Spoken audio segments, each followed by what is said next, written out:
Shalom à toutes les sœurs en Christ, shalom à tous les frères en Christ.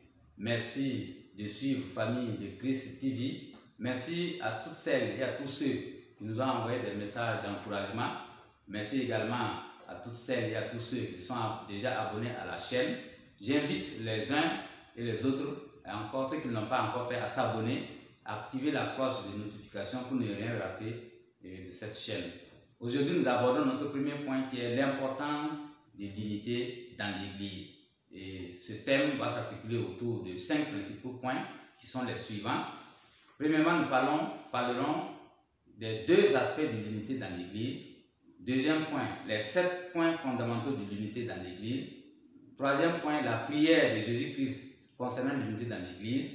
Quatrième point, l'exhortation de Paul concernant l'unité dans l'Église. Et enfin, le 5e point, c'est l'amour de Dieu nous unit et facilite l'unité dans l'Église. Alors, en introduction, je dirais que notre monde traverse une zone de turbulence.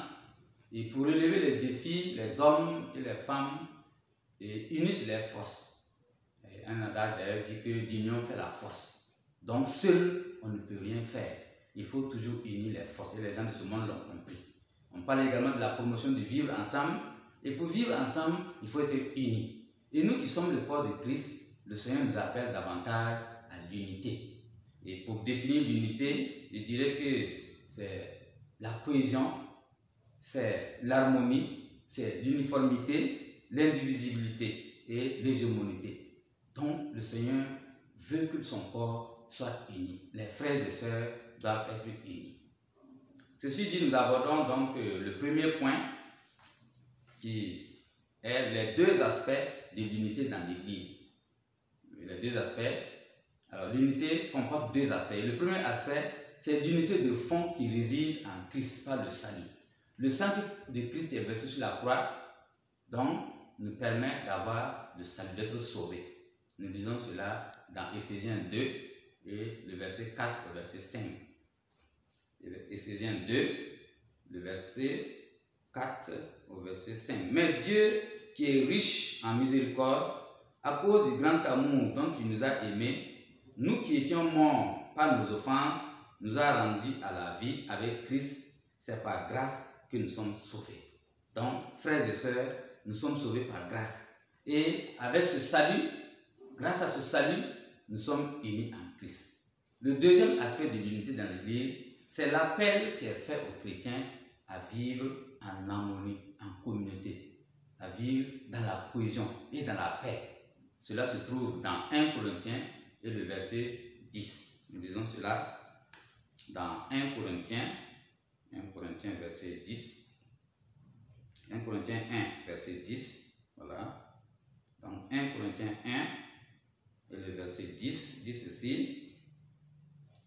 Je vous exhorte, frères, par le nom de notre Seigneur Jésus-Christ, à tenir tous un même langage et à ne point avoir de division parmi vous, mais à être parfaitement unis dans un même esprit et dans un même sentiment. Vous voyez, ça c'est Paul qui exhortait les chrétiens de Corinthe à l'unité. Donc c'est pour dire que l'unité c'est quelque chose de très important, c'est quelque chose de très primordial. Et donc le Seigneur nous invite à l'unité. Bien, le deuxième point de cet enseignement, c'est les 7 points fondamentaux de l'unité dans l'Église. Quand on parle de l'unité, cela est bâti sur 7 points fondamentaux. Et nous allons lire ces 7 points également dans Éphésiens 4, du verset 1 au verset 6. Alors, nous lisons dans Éphésiens 4, lisez avec moi. Donc, nous lisons dans Éphésiens 4, nous lisons du verset 1 au verset 6. Et je lis pour vous. Je vous exhorte donc, moi, ça c'est Paul qui parle ainsi, je vous exhorte donc, moi, le prisonnier dans le Seigneur, à marcher d'une manière digne de la vocation qui vous a été adressée, en toute humilité et douceur, avec patience, vous supportant les uns les autres avec charité, vous efforçant de conserver l'unité de l'esprit par le lien de la paix. Il y a un seul corps et un seul esprit, comme aussi vous avez été appelés à une seule espérance par votre vocation. Il y a un seul Seigneur, une seule foi, un seul baptême, un seul Dieu et Père de tous, qui est au-dessus de tous, et parmi tous et en tous. Donc, l'unité, elle est très importante. Et donc, les 7 points fondamentaux qui sont donc évoqués dans ce passage que nous venons de lire, c'est qu'il y a un seul corps, c'est le corps de Christ. Donc, nous devons être unis dans le corps de Christ. Il n'y a qu'un seul corps. Il y a un seul esprit. Ça, c'est le deuxième point fondamental. Il y a un seul esprit qui est le Saint-Esprit. Dans l'Église, il n'y a pas deux esprits. Il n'y a pas plusieurs esprits. Il n'y a qu'un seul esprit, et c'est le Saint-Esprit. Et notre unité doit, en tout cas, se ressentir autour du Saint-Esprit. Le troisième point fondamental autour de l'unité dans l'Église, c'est qu'il n'y a qu'une seule espérance. C'est la vie éternelle. Nous espérons tous à la vie éternelle. Aucun chrétien n'espère à autre chose, si ce n'est pas la vie éternelle, après avoir obtenu le salut et marché avec le Seigneur. Et le quatrième point fondamental, c'est qu'il y a un seul Seigneur, c'est le Seigneur Jésus-Christ. Nous n'avons pas deux seigneurs, nous n'avons pas plusieurs seigneurs. C'est le Seigneur Jésus-Christ qui est notre Seigneur. Et donc nous devons bâtir l'unité autour de ce Seigneur qui est Jésus-Christ. Et cinquième point fondamental de l'unité dans l'Église, c'est qu'il n'y a qu'une seule foi. Donc c'est la foi en Dieu le Père, en Dieu le Fils et en Dieu le Saint-Esprit. Nous ne pouvons pas avoir une autre foi. Nous n'avons pas foi à autre chose, car c'est Dieu, Dieu le Père, Dieu le Fils et Dieu le Saint-Esprit. Le sixième point fondamental de l'unité dans l'Église, il n'y a qu'un seul baptême. Alors, le baptême qui est le baptême d'eau. Et ensuite, alors, nous pouvons rechercher le baptême du Saint-Esprit. Nous n'avons pas d'autre baptême à faire. Donc, nous sommes tous unis autour de ce baptême. Il y a enfin un seul Dieu et Père de tous. Nous n'avons pas un autre Dieu, nous n'avons pas un autre Père spirituel, si ce n'est pas Dieu. Donc, c'est Dieu seul qui est notre Père. C'est Dieu seul qui nous a créés et nous sommes unis en lui. Donc, ça veut dire que notre unité doit être développée autour de ces 7 points dont je viens de parler, qui sont des points fondamentaux qui parlent de l'unité dans l'Église. Il n'y a qu'un seul corps, il y a un seul esprit, il y a une seule espérance, il y a un seul Seigneur, il y a une seule foi, il y a un seul baptême, il y a un seul Dieu. Donc, frères et sœurs, que le Seigneur donc nous aide vraiment à développer ces points-là afin que l'unité puisse être effective au sein de l'Église pour la gloire du Seigneur. Notre troisième point, c'est la prière de Jésus-Christ. Alors, Jésus a adressé une prière à son Père par rapport à l'unité. Et nous lisons cela dans Jean 17, le verset 20 au verset 23. Jean 17, le verset 22 au verset 23, je dis pour vous. Donc Jean 17, l'évangile de Jean, le chapitre 17, et à partir du verset 20, nous disons jusqu'au verset 23, ce n'est pas pour eux seulement que je prie, mais encore pour ceux qui croient en moi par leurs paroles, afin que tous soient un, comme toi, Père, tu es un en moi, et comme je suis en toi, afin qu'eux aussi soient un en nous, pour que le monde croie que tu m'as envoyé. Vous voyez? Donc, je leur ai donné la gloire que tu m'as donnée, afin qu'ils soient un, comme nous sommes un. Moi en eux et toi en moi, afin qu'ils soient parfaitement un et que le monde connaisse que tu m'as envoyé et que tu les as aimés comme tu m'as aimé. Donc, frères et sœurs, l'unité, c'est quelque chose de primordial, c'est quelque chose de très important. Et Jésus a adressé cette prière parce que Jésus ne voulait pas venir trouver une épouse dont le corps est divisé. Il voulait donc venir trouver une épouse dont le corps est intact. Alors, c'est pourquoi il a prié le Père, qui est le Dieu suprême, afin que les chrétiens puissent vivre dans l'unité. Afin qu'à son retour, il trouve une épouse parfaite, une épouse sans tache, une épouse dont tous les membres sont intacts. Et quand on parle de cette prière de Jésus, alors Jésus veut qu'il y ait l'unité dans le corps pastoral entre les pasteurs. Il veut l'unité, oui, parmi les diacres, parmi les fidèles, parmi les hommes, parmi les femmes qui sont dans l'église locale, parmi les jeunes, parmi les vieillards, parmi les riches, parmi les pauvres, parmi les personnes de différentes ethnies, différentes régions, quel qu'en soit d'où ils viennent, qui sont dans l'église, le Seigneur Jésus veut qu'il y ait l'unité. Donc, il nous exhorte à travailler, à œuvrer, chacun en ce qui le concerne, pour qu'il y ait l'unité dans l'église. Parce que lui, il va venir prendre son épouse. Voilà, il ne veut pas venir trouver qu'un membre de l'épouse est quelque part. Imaginez, alors, s'il vient trouver que la tête est pourrie, est défectueuse, il ne peut pas prendre cette épouse. Si le pied n'est pas en bon état, il ne peut pas prendre cette épouse. Si les yeux ou les oreilles, ou en tout cas toute autre partie du corps est défectueux, il ne peut pas prendre donc cette épouse-là. Il veut que les membres soient intacts. Une épouse dont tout le corps est intact, uni. C'est ce corps-là que le Seigneur veut. Donc le Seigneur nous exhorte à l'unité. Donc travaillons, œuvrons, prions. Le Seigneur a déjà prié pour nous. Il a demandé cela à son Dieu, à son Père, pour qu'il y ait l'unité. Donc à nous aussi de travailler pour que cette unité-là soit effective pour la gloire du Seigneur. Et notre quatrième point, c'est l'exhortation de Paul pour l'unité dans l'Église. Paul a écrit une lettre aux Corinthiens et il les a exhortés à l'unité. Parce qu'il savait que sans unité, vous ne pouvez rien faire. Sans unité, le diable va s'infiltrer. Si vous n'êtes pas unis, l'ennemi va venir, il va remporter des victoires. Et donc, l'unité est très importante. Et Paul a écrit aux Corinthiens, et dans 1 Corinthiens 12, du verset 12 au verset 27, nous voyons cette exhortation. Donc, nous allons lire dans 1 Corinthiens, cherchons donc ensemble 1 Corinthiens, donc 1 Corinthiens 12, donc 1 Corinthiens 12, nous commençons à partir du verset 12. Commençons à partir du verset 12 jusqu'au verset 27. Là-bas, il est dit, car comme le corps est un et a plusieurs membres, et comme tous les membres du corps, malgré leur nombre, ne forment qu'un seul corps, ainsi en est-il de Christ. Le verset 13. Nous avons tous en effet été baptisés dans un seul esprit pour former un seul corps, soit juif, soit grec, soit esclave, soit libre, et nous avons tous été abreuvés d'un seul esprit.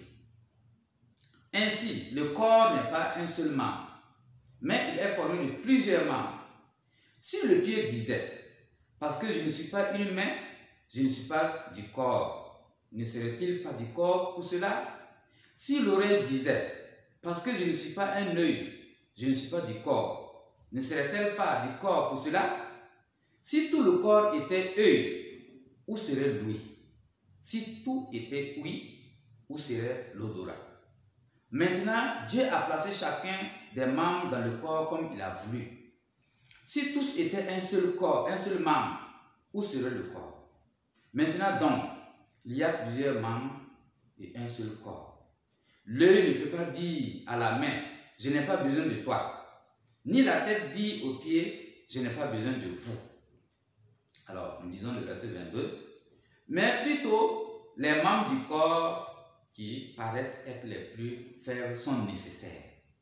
Et ceux que nous estimons être les moins honorables du corps, nous les entourons d'un plus grand honneur. Ainsi, nos membres les moins honnêtes reçoivent le plus d'honneur, tandis que ceux qui sont honnêtes n'en ont pas besoin. Dieu a disposé le corps de manière à donner plus d'honneur à ceux qui en manquaient, afin qu'il n'y ait pas de division dans le corps, mais que les membres aient également soin les uns des autres. Verset 26. Si un membre souffre, tous les membres souffrent avec lui. Si un membre est honoré, tous les membres se réjouissent avec lui. Vous êtes le corps de Christ et vous êtes ses membres, chacun pour sa part. Donc voilà l'exhortation que Paul a adressée aux Corinthiens pour les exhorter vraiment à l'unité. Il savait que sans unité, alors ces gens-là ne pouvaient pas aller loin. Sans unité, le Seigneur n'est pas content d'eux. Et également aujourd'hui, de nos jours, dans nos églises, le Seigneur nous exhorte, frères, sœurs, le Seigneur nous exhorte à l'unité. Œuvrons, laissons nos différents soucis, laissons quelquefois certainement des choses qui ne sont même pas valables. Mettons tout cela de côté et travaillons réellement à l'unité. Et donc, c'est ça que Saint Paul a dit. Et il a mis vraiment l'accent sur l'unité qu'il a adressé aux Corinthiens. Et il nous exhorte aujourd'hui pour dire que c'est vrai que nous ne sommes pas issus d'une même famille biologique, c'est vrai. Voilà, il y a différentes ethnies dans l'Église. Mais par le salut en Christ, par le sang de Christ qui nous a sauvés, par l'amour de Dieu, nous sommes devenus une famille spirituelle. Et donc, nous devons vraiment, chacun en ce qui le concerne, travailler pour qu'il y ait l'unité dans l'Église. S'il y a l'unité dans l'Église, le Seigneur viendra trouver une épouse parfaite. S'il y a l'unité dans l'Église, le Seigneur est content. Mais l'ennemi, le diable, lui, son objectif, c'est qu'il n'y ait pas d'unité. Mais nous allons avoir la victoire au nom de Jésus-Christ. Nous abordons notre 5e point, donc à travers ce thème que nous étudions, qui est l'importance de l'unité dans l'Église. Et le 5e point, c'est l'amour de Dieu nous unit et facilite notre unité. Vous voyez, Dieu nous aime. Et par son amour, alors, il se trouve que notre unité est facilitée. Alors, Dieu a fait d'abord le premier pas pour montrer qu'il nous aime. Nous lisons dans Jean 3, 16, tout le monde connaît ce verset. Nous allons le lire dans l'évangile de Jean, le chapitre 3 et le verset 16. Là-bas, il est dit, car Dieu a tant aimé le monde qu'il a donné son Fils unique, afin que quiconque croit en lui ne périsse point, mais qu'il ait la vie éternelle. Vous voyez, avant même qu'on nous demande quoi que ce soit, avant même, toi mon frère, toi ma soeur qui suis ce message, avant ta naissance, Dieu t'a déjà aimé. Il a envoyé son Fils unique, Jésus-Christ, afin que toi, une fois né, si tu prends conscience et que tu donnes ta vie à Jésus-Christ, alors que tu ne périsses point. Donc, mes frères, le Seigneur a fait le premier pas. Dieu a fait le premier pas en matière d'amour. C'est pour que nous soyons unis que Dieu a fait cela. Et ensuite, Dieu nous exhorte à l'amour fraternel. Parce que sans amour, nous ne pouvons pas nous aimer. Donc, Dieu exhorte les frères et sœurs de l'Église à l'amour fraternel. Nous lisons dans 1 Thessaloniciens 4, le verset 9 au verset 11. 1 Thessaloniciens, nous allons lire ensemble. 1 Thessaloniciens, le chapitre 4. Et nous commençons à lire à partir du verset 9. Alors là-bas, il est écrit. Pour ce qui est de l'amour fraternel, vous n'avez pas besoin qu'on vous en écrive, car vous avez vous-même appris de Dieu à vous aimer les uns des autres. Et c'est aussi ce que vous faites envers tous les frères dans la Macédoine entière. Mais nous vous exhortons, frères, à abonder toujours plus dans cet amour et à mettre votre honneur à vivre tranquille, à vous occuper de vos propres affaires et à travailler de vos mains comme nous vous l'avons recommandé. Alors, voyez, c'est une exhortation. Nous devons travailler vraiment à l'amour fraternel. Et l'amour, cet amour fraternel-là, c'est ça qui va permettre l'unité. Si tu n'aimes pas ton frère, si tu n'aimes pas ta soeur, tu ne peux pas t'unir à cette personne-là. Si dans l'église, je dis j'aime mon frère, j'aime ma soeur, et pourtant, alors, je dis plutôt je vais œuvrer avec un frère ou une soeur, et pourtant je n'aime pas ce frère, je n'aime pas cette soeur, alors je suis hypocrite. Donc frère, sœur, révisons notre position. Le Seigneur nous exhorte à l'amour fraternel. Tout cela, c'est pour nous amener à l'unité dans l'église. Sans amour, il n'y a pas d'unité. Dieu nous exhorte à persévérer. Après avoir demandé qu'on vive l'amour fraternel, il nous invite à persévérer dans l'amour fraternel. Parce que cet amour fraternel va nous conduire à l'unité. Et nous lisons dans Hébreux 13, le verset 1. Et nous lisons dans Hébreux 13, et le verset 1 dit ceci. Hébreux 13, verset 1. Persévérer dans l'amour fraternel. Vous voyez? Persévérer dans l'amour fraternel. Donc, Dieu nous exhorte à persévérer dans l'amour fraternel. C'est pour dire que sans amour, nous ne pouvons pas nous unir. Donc, frères et sœurs, travaillons à l'unité. Et également, l'unité plaît à Dieu. Si nous disons le psaume 133, le psaume 133 dit ceci. Le psaume 133, je vais dire cela. Psaume 133, là-bas il est dit, psaume 133. Alors, nous allons lire le psaume. Voici, oh, qu'il est agréable, qu'il est doux pour des frères de demeurer ensemble. C'est comme l'huile précieuse qui, répandue sur la tête, descend sur la barbe d'Aaron, qui descend sur le bord de ses vêtements. C'est comme la rosée de l'Hermon qui descend sur les montagnes de Sion, car c'est là que l'Éternel envoie la bénédiction, la vie éternelle. Donc, la vie éternelle, la bénédiction de Dieu, il faut que nous soyons unis. Et l'unité plaît à Dieu. Toujours concernant l'amour de Dieu qui nous unit et qui facilite notre unité, Dieu est toujours au milieu des frères et des sœurs qui sont unis. Dieu est au milieu des frères et des sœurs qui sont unis. Et l'évangile de Matthieu nous parle de cela. Nous lisons Matthieu 18. Nous allons lire donc de Matthieu 18. Matthieu 18. Et nous lisons à partir du verset 19 jusqu'au verset 20. Matthieu 18, 19. Je vous dis encore que si deux d'entre vous s'accordent sur la terre pour demander une chose quelconque, elle leur sera accordée par mon Père qui est dans les cieux.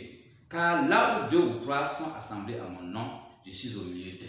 Vous voyez? Est-ce que des frères et des sœurs peuvent s'assembler s'ils ne s'aiment pas? Est-ce qu'ils peuvent demander quelque chose s'ils ne sont pas unis? Donc, Dieu nous exhorte, Dieu nous dit que si nous sommes assemblés, si nous sommes d'accord, si nous nous unissons, lui, il vient au milieu de nous. Donc, mes frères, mes sœurs, nous devons travailler à l'unité. Nous devons œuvrer parce que l'unité plaît à Dieu. Alors Dieu aime également le bel exemple d'unité donné par les premiers disciples. Les premiers disciples ont donné un très bel exemple d'unité et nous allons lire cela dans Acte 2, 41 à 47. Nous lisons dans Acte 2, 41.